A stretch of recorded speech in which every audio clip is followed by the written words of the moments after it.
Hello, and welcome back to The Perch from the Wyoming Tribune-Eagle. I'm Noah Zahn, your local government reporter here.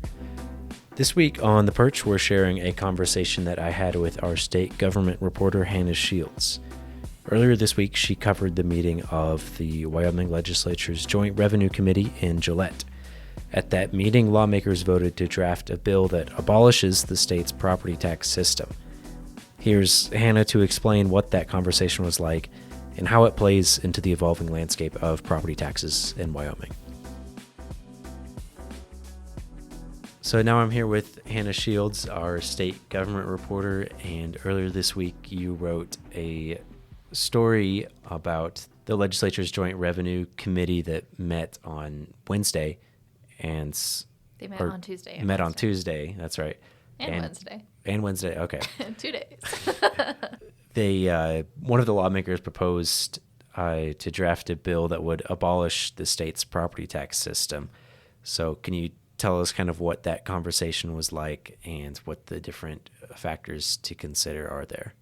Yeah, so Senator Bob Ide, he is a member of the Legislature's Joint Revenue Committee. And during that conversation, county assessors were coming up to lawmakers, telling them about how complex it is right now to be transparent in telling taxpayers how much they're actually going to owe on their property tax bills. This is due to a number of property tax reform legislation that's been passed by the legislature in recent years. You have tax exemptions like the long-term homeowners tax exemption, which just went into effect this year. There's the 4% residential cap, where the 4% cap on residential structures went into effect last year, and now on adjacent land to residential structures that also gets a 4% cap that went into effect this year. You also have the veterans tax exemption. You just have so many different tax exemptions right now with different requirements on how you qualify. And so there's little guidance from the legislature on how to apply all these exemptions. Now, Representative Bob Nicholas, who's a Republican from Cheyenne, he did sponsor a bill, House Bill 279. And it does give some order to how these exemptions can be applied and some structure, but outside of that, it's still a pretty confusing process. And so this proposal is to kind of do away with all of that and start from scratch? Yeah, so essentially, Wyoming's property tax structure can be found in Article 15, Section 11 of the Wyoming Constitution. That's where we have the different property classes. That's where we have like the different assessment rates. So one thing to note is that property tax revenue is the biggest source of tax revenue.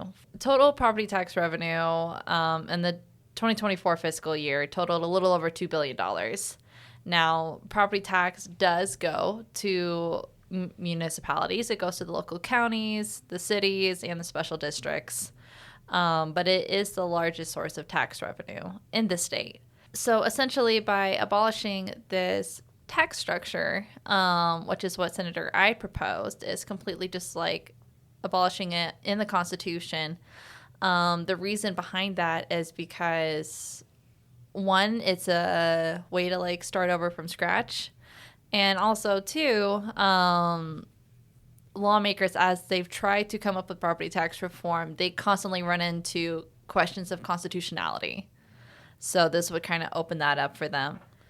However, there is a process, obviously, because this would be a constitutional amendment. Lawmakers can't just ban it and have that be that. With any constitutional amendment that's proposed by the legislature, it has to be approved in both chambers, so both in the House of Representatives and the Senate with a 2/3 majority vote, and then approved by the governor.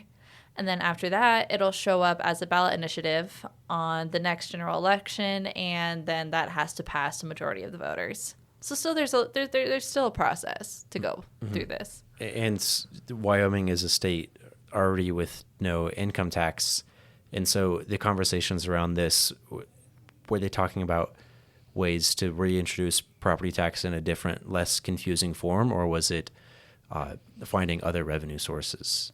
Yeah, so Senator Ide, he suggested replacing it with a sales tax, or also known as a consumption tax. Wyoming does already have a sales tax. In fact, sales, use, and lodging taxes is the second largest source of tax income in the state.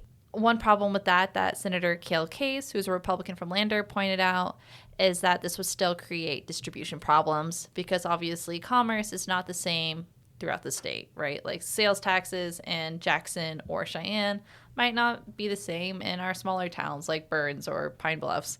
So that does create like another distributional problem. So that was what Senator I said. And then other lawmakers who supported Ide's motion, for example, co-chairman Senator Troy McEwen, who's a Republican from Gillette, he said this isn't necessarily a move to get rid of property taxes, but rather opens up a chance to reform the property tax structure. So it's unclear whether it'll just be reformed or they'll just kind of be doubling down on sales taxes at this point. Yeah, it's the conversation went two different ways for supporters. Representative Riggins also kind of echoed what Senator McEwen was saying, that he didn't necessarily want to get rid of property tax, but he did support restructuring it.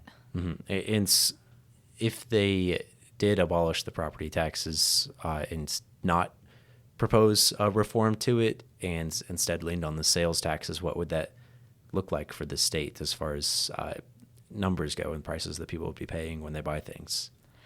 You know, I am not too familiar. I don't know personally, I don't know how many states have gotten rid of property taxes. It's like one of the oldest taxes in history. Like property tax has been around forever. One thing Representative Liz Dorr, who is a Democrat from Jackson, was saying is that, you know, currently Wyoming is collecting about $1.4 billion in sales and use tax. And she estimated the state would probably have to at least double its sales tax to make up for the loss in property taxes. And one of the things in her home county in Teton County, they play a large role in property taxes, what she was saying at this meeting. Can you tell me a bit about the role that Teton County plays in the state regarding these potential changes? Yeah, so Teton County is Wyoming's wealthiest county. So naturally, they're going to pay the largest portion of state property tax revenue. However, one thing that she noticed is that with a lot of these tax breaks, including the 4% cap, wealthy homeowners are actually getting the biggest tax break right now. In fact, according to the Legislative Service Office, Teton County currently represents 39% of total property tax exemptions. So ultimately, what she was saying is that people who don't necessarily need these tax breaks are getting the biggest break. And I'm curious, were there any representatives from counties or municipalities at this meeting, and did they voice any concerns or thoughts on how this would impact them? Yeah, so Weston County Commissioner Ed Wagner, he came up to lawmakers during the meeting during public testimony, and he was talking about the effects of what these property tax exemptions so far have been impacting his county. He said currently, I believe as of last Friday, his county is set to lose $220,000 from its budget, essentially. And this is coming off the assessed value of collected mills from tax breaks. And so he approached lawmakers saying, you know, this is going to hit different counties differently. The thing about Weston County is that he said around 70% of the county is privately owned, and most of it is agricultural land, which pays only about 4.2% of the county's property tax. So roughly the county has about $4 million in its reserve right now, but that's it. So they're already looking at possibly having to pull out of this to make up in lost property tax revenue for their special districts. And there were only a handful of statewide lawmakers in the joint committee meetings this week. So I'm sure it's hard to have a sense of the general support for this, but is this something that you feel has enough support that would, you know, become a bill that is, thoroughly considered next year in the session? This motion did pass the committee on a vote of 11-3. So Representative Storer voted against it, and also Cheyenne Republican Senator Stephen Pappas voted against it, as well as Senator Cale Case. So, I mean, judging from 11-3, it obviously looks like this could, advance. I mean, they already voted to have the bill drafted, so that will be discussed at the committee's next meeting in August. And then from there, they'll just discuss it more. We'll see if they choose to sponsor the bill for the budget session. Because it is a budget session, it would need to pass a 2/3 majority vote to be introduced and considered during the session. I could see a bill like this. This is my own speculation. I could see this bill passing through the House. However, I would be curious to see how it lands in the Senate. I'll just say that. Mm-hmm. And so the timeline between now and then, you said they'll revisit this again in August, and that 2/3 majority vote, is that 2/3 of this joint committee that votes to approve it? Yeah, so that 2/3 majority vote. So let's say the committee has the bill drafted, they vote on it, and now they're going to sponsor the bill as a committee bill.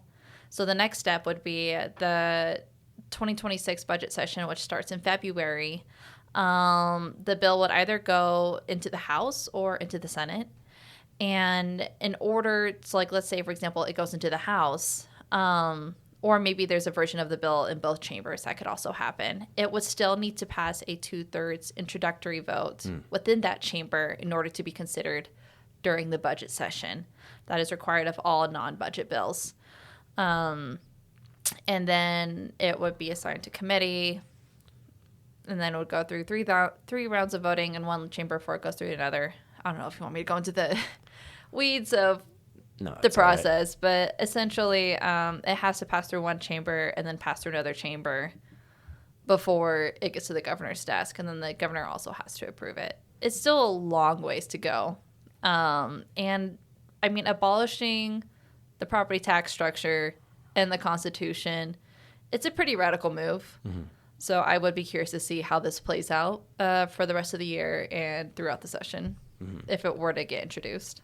In your 2 days covering these meetings this week, was there anything else that stood out to you that you think is important to discuss? Yeah, so lawmakers did pass motions to draft a couple of other bills out of their committee meetings this week. One of them on Wednesday, they finally addressed Amendment A. That was a ballot initiative that went before voters in the last general election, which amends the Wyoming Constitution to separate out residential structures as their own property tax class. The goal of this is so that lawmakers can provide targeted relief to residential properties without affecting other properties that the class was formerly grouped with, such as commercial. So with that, because that was passed by the voters, lawmakers do need to define statutorily what a residential property class is. There were a couple attempts to do that during the session, but neither of those bills got through, so that was something they still had to do. And lawmakers have the option of creating a subclass of owner-occupied residences. So what ended up happening is co-chairman Representative Tony Locke, who is a Republican from Casper, he voted to draft a bill that would define residential property and also assesses it the lowest tax assessment rate available at 8.3%. Currently, residential properties are taxed at a rate of 9.5%. And he also did not opt into creating that subclass. So that was one thing on their to-do list. There was no timeline, which was kind of interesting. But the senior attorney did advise them to, consider that this week. So that was something that they did. So another thing worth noting is Representative Jamie Lean, who is another Republican from Casper. She also successfully moved to draft a bill based on another bill that was considered in the recent legislative session that would shift Wyoming to an acquisition-based residential property tax system. This is a conversation that lawmakers have also had, at least in the last year or two. Currently, California is the only state in the country to have this type of property tax system. When I covered it in the past, people who were against it argued that this could create huge tax inequities across the state. And also the State Board of Equalization has previously testified that this type of property tax system would be on its face unconstitutional, and that they would be forced to sue the state if they were to go through with it. So in light of that, Locke added a friendly amendment to Lean's motion that would include a potential constitutional change if it's found that needs to happen in order to pass this type of property tax system. And what does that mean, acquisition-based property tax system? So an acquisition value property tax system basically assesses a property at its market value from the time the property was purchased, with limited annual tax increases until the property is resold. And that is according to the Lincoln Institute of Land Policy. So currently what Wyoming has is a fair market value system. Right. Yeah, so that acquisition-based system would be different from the current system of basing property taxes off of regularly assessed market values rather than just when the house was purchased or property was purchased. Yeah, because basically, like, obviously, like, state lawmakers, they have no control on how much property taxes are going to increase. Property taxes are based off of the fair market value of the home. Mm-hmm. So when the market value of homes increase, so do property taxes. Mm-hmm. That's why they're so volatile. However, the inequities of an acquisition value-based property tax system is that you'll have one, like, let's say 1,300 square foot home that was bought in, I don't know, mid 20th century for a lot lower price. Obviously, then that home would obviously be valued a lot lower back then than it would be now in 2025. Mm-hmm. And so if the taxes are based off of the value of that home when it was purchased in, I don't know, 1975, they're not going to be that high. Mm-hmm. However, if someone were to buy a house right next door today, their property taxes would be way higher because they acquired it this year and not, unfortunately, 75 years ago. Well, thank you, Hannah. I appreciate your reporting on that and coming in, sharing some of that with us this week. That's all for that conversation. And now here's Taylor Staples, our arts and entertainment reporter, to bring you a quick roundup of some of the events coming up in Cheyenne and Laramie County this week. Okay, so the week is jam-packed, so bear with me. Today, June 6th, there is an arts and culture community listening session from 10:30 a.m. to 1:30 p.m. at the library. There is also goat yoga in the park from 11 a.m. to 12:30 p.m. at the Texas Trail Museum Park in Pine Bluffs. Also, the Western Vista Food Truck Rally takes place from 11 a.m. to 2 p.m. at the Western Vista Credit Union. Then there's a teen hands-only CPR training from 1:30 to 3 p.m. at the library, as well as a Hell on Wheels rodeo and chuck wagon dinner series starting at 5 p.m. at the event center at Archer Rodeo Arena. Then Fridays on the Plaza kicks off with Gym Class Heroes and opener It Gets Worse. The show starts at 6 p.m. at the Cheyenne Depot Plaza. There will also be a Cirque Italia Water Circus Silver Show at 7:30 p.m., but there are also shows at 1:30, 4:30, and 7:30 on the 7th, 8th, and 9th, all at the Frontier Mall. Finally, for tonight, Mini Kiss, a Kiss cover band, will be at the Lincoln at 8 p.m. Then on Saturday, June 7th, we have a Burns Day from 7 a.m. to 10 p.m. at 315 Main Street in Burns. Then here in Cheyenne, there's the annual Spring into Green 5K/10K from 8 to 11 a.m. at the Laramie County Community College. Also, there's an Arboretum plant sale at 10 a.m. at the High Plains Arboretum and Family Day at the museum from 10 a.m. to 2 p.m. at the Cheyenne Frontier Days Old West Museum. Then the Celtic Fest and Highland Games will take place from 10 a.m. to 4:30 p.m., both today and tomorrow at Lions Park on Dunbar Field. And at noon, the Cheyenne Gunslingers will perform on 15th Street and Pioneer Avenue. Also on Saturday, the library is hosting an Art Party Story Garden Community Art Project kickoff from 1 to 4 p.m. Then at night, the Wyoming ACDA Children's Honor Choir and All City Children's Chorus have a joint concert at 4 p.m. at the South High School Auditorium. And the Wesley Bellringers have a performance at 7:30 p.m. at the Highlands Presbyterian Church. Moving on to Sunday, June 8th, there's the Cheyenne Little Theater Players Volunteer Appreciation Potluck starting at 1 p.m. at the Historic Atlas Theater. a diamond painting party from 1 to 3 p.m. at Cats and Coffee Connections, and a night of music with Crowder and Matt Maher concert at 7 p.m. at the Cheyenne Civic Center. Then on Monday, June 9th, a Spring Flowers and Picnic event will be held at the High Plains Arboretum from 10 a.m. to noon. Then Craig Johnson will hold a book signing and reading from noon to 1:30 at the library, and a jewelry making class will be held from 2 to 3:30 p.m. also at the library. On Tuesday, June 10th, the Cheyenne Women's Connection is holding a meeting called A White Water Life from 9:30 to 11:30 a.m. at the Red Lion Inn.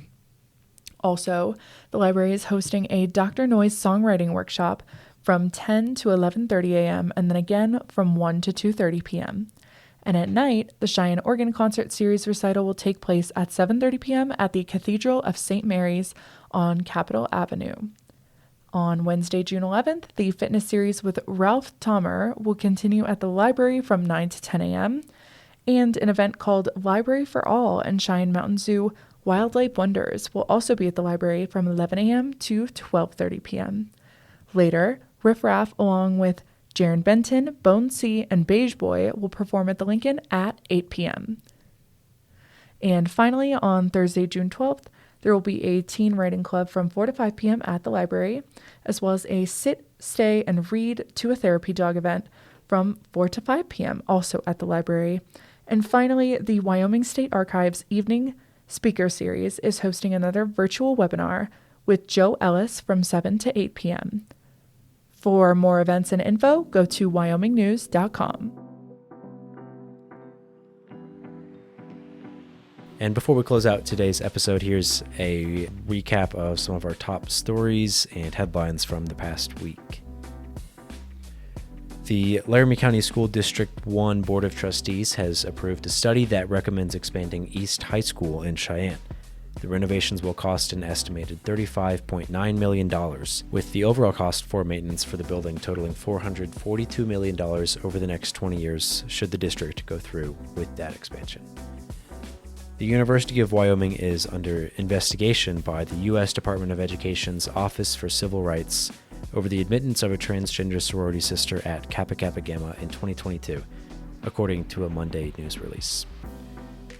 As conversations of passenger rail service returning to Colorado's Front Range progress, Cheyenne continues to prepare for how it may be able to tack on to the north end of the proposed railway service.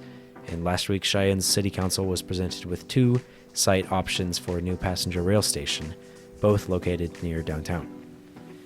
And finally, educators and supporters gathered in the pouring rain along Pershing Boulevard Monday evening to demand stronger support from the state of Wyoming for public school funding and teachers in the classroom.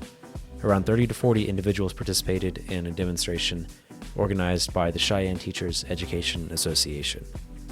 That's all for this week's episode of The Perch. Thank you so much for tuning in, and be sure to check back in next Friday, where we may be hearing more from some of those teachers who were protesting for public school funding and support for teachers in the classroom.